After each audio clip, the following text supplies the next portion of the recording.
एगो गाना आप लोग बड़ी प्यार देनी जख्मी जी के लिखल लेवल बढ़ावा तनी।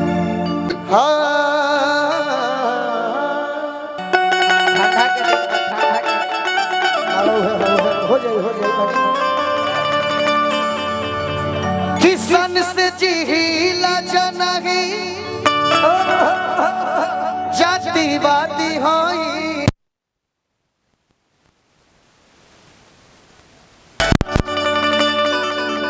पंकज बाबू एंकर जी आप भी आ जाएंगे थोड़ी देर में। प्यारे पंकज किसन से जिहिला जनही जातिवादी होई जा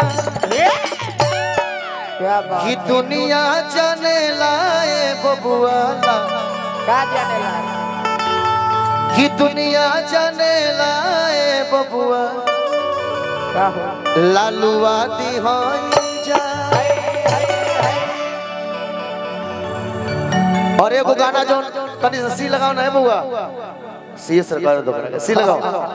चल ना हम लग जाइए से मार दे तनी तो हरे गाना वो है रह ना गाओ जरूर वो ऐसे लेटान तो सी धर लगाओ ना भाई मुंह तक तड़ी हो गई दिखाओ जो हुआ ही बा बेचारा आतना भीड़ देख लल बनी हम के हुआ आतना भीड़ थोड़ा देख नहीं को दिखाओ बैसलो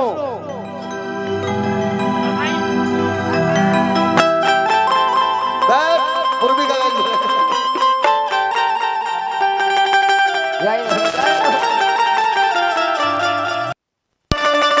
गाना के एगो लाइन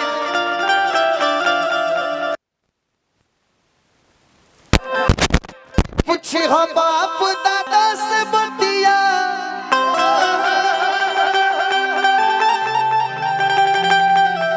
पहले रोगे कवन इज्जतिया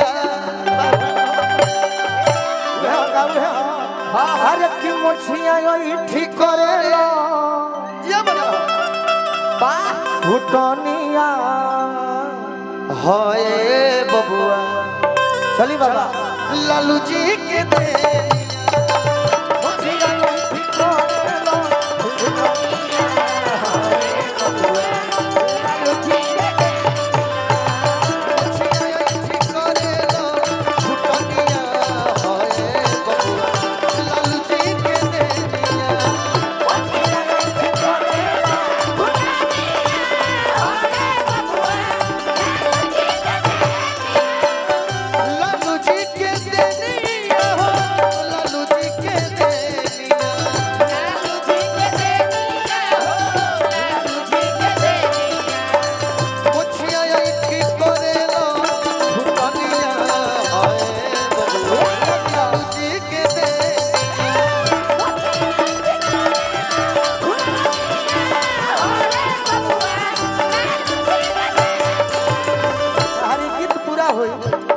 गीत बड़ा सुंदर बा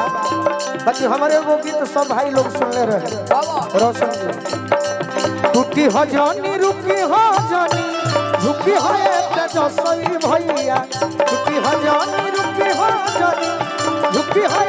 जो सही भैया गरीबा वाला लड़ी हो लड़ैया एक जो सही भैया गरीबा वाला लड़ी हो लड़ैया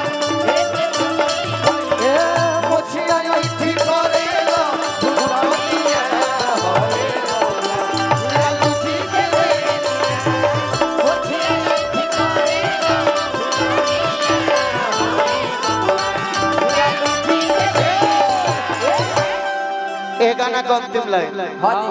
कि लालू जी लड़ैया लड़ले आज लवो जाए से न डरले जातना लोग दे ऐठ के चलत रहल कि गुंडा लोग के डाउन कइल पनिया होए बबुआ ए बबुआ एक तरीका से गुंडा लोग के भाता हां जी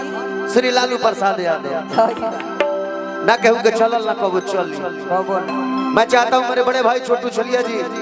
अभी शामिल हो जाएंगे इस मंडली में। सही नौ दिन का लिया जाए कि गुंडा लोग के डाउन कइल पनिया होए बबुआ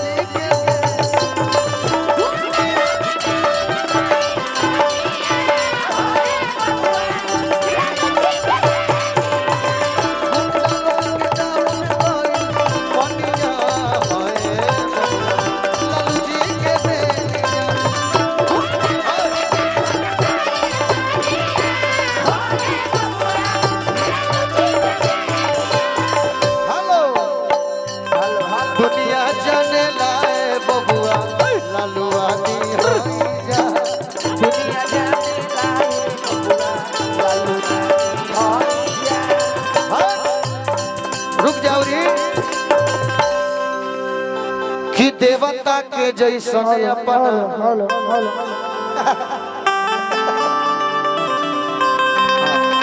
कि देवता के जैसन अपन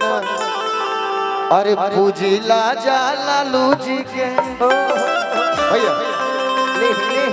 हेलो हेलो हेलो बहुत आशीर्वाद मिलल देवता के जैसन अपना पूजी ले जा लालू जी के हिंदल यादव जी आ हमनी के हीरो तेजस्वी हाय राजीव रंजन भैया के चुनाव निकल गयो अब के फाइनल भाई फाइनल बा सही हाय घोषणा हो गई जीत के मिलबे करी अब कि देवता के जैसन अपन